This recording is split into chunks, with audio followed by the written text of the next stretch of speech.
So in this video, we are talking about some of the Q queries related to monitoring. Now, first query which I have is the difference between monitoring and governing. So we have a governing lesson which is coming on sequence number 13, and we have a monitoring lesson. Now, when we talk about monitoring, primarily we focus on a project level or a release level monitoring, which is done by the team and the stakeholders which are involved in that project. The governing topic is dealing with multiple agile projects which are running in the organization, and you are looking for a structure where you can consolidate those performance details of a respective projects. So when you are thinking of governing, you can visualize yourself as a PMO guy. When you are thinking of monitoring, you can visualize yourself as a product owner, as a team, as a scrum master, and as a stakeholder who has an interest in a deliverable which is coming out of a given project. When we are talking about governing, your interest is organization level. You are looking at a collection of projects and trying to map them and ensure that they are adhering to agile values, compliances, organization policies, etc. Second question, who does this monitoring? We talk about release burn down chart, we talk about sprint burn down chart, task boards, etc, etc. So who are the primary one who should be updating it or monitoring it? Somehow this is covered in our presentation, but I reiterate. When we talk about release level monitoring, the primary stakeholder for release level monitoring is a product owner, because he is the one who is looking towards a release horizon. He is the one who wants to give something at the end of a release to a business. He is the one who is responsible for outcomes. So he is the one who is focusing towards the release goal. Now, as a Scrum Master, you have a role to keep your team performance transparent. So since that is your primary responsibility, because transparency is one of the lack of empirical process, you make sure whatever is going on in an iteration, in a sprint, or at a release level should remain transparent. A release level monitoring also helps us in controlling scope creep or gold platings, because if we keep adding product owner or keep adding new product backlog item into your release backlog, a release burn down chart will reflect that you are not burning down.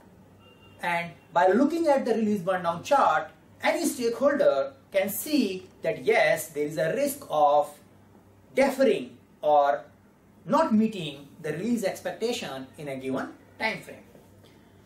Now, when we talk about sprint level monitoring, the primary focus for a sprint level monitoring is team, because they are their own manager. They have to play a role of manager, and since they are the manager, they need to ensure that their performance is in line with the sprint goals.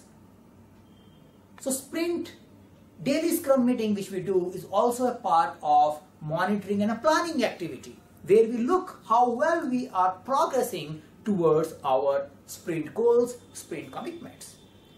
So sprint level monitoring primarily done by the team. Third question. Now this is very tricky one. Does not, if we put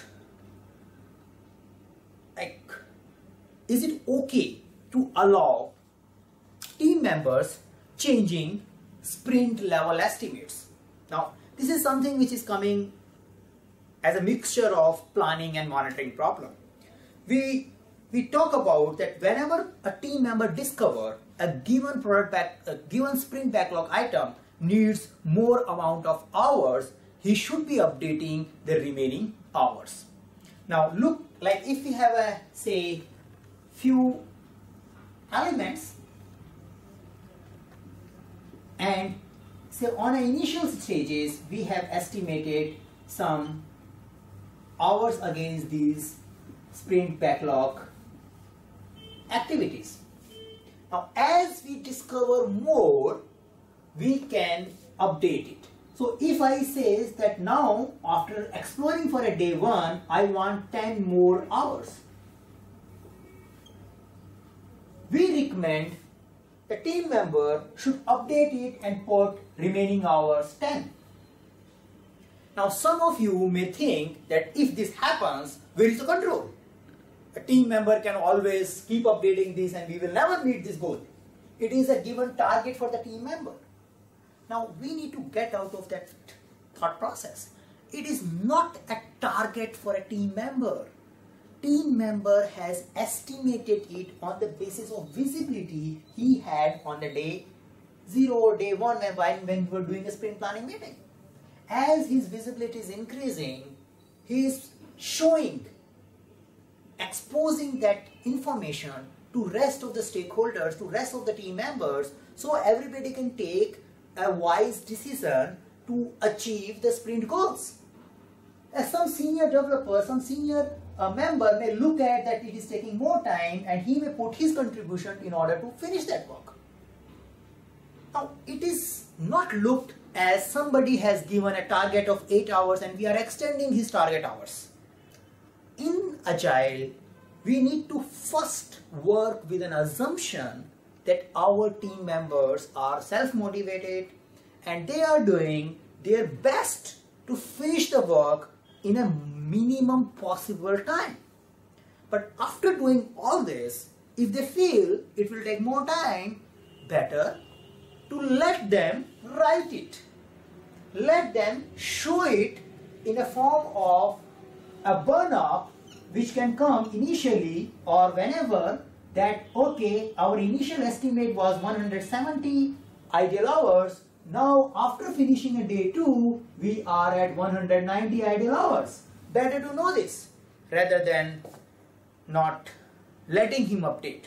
I find many Scrum practicing team not updating the remaining hours.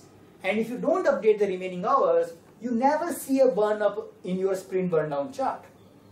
And that misses the opportunity to correct the path or correct the problems in order to save the sprint goals.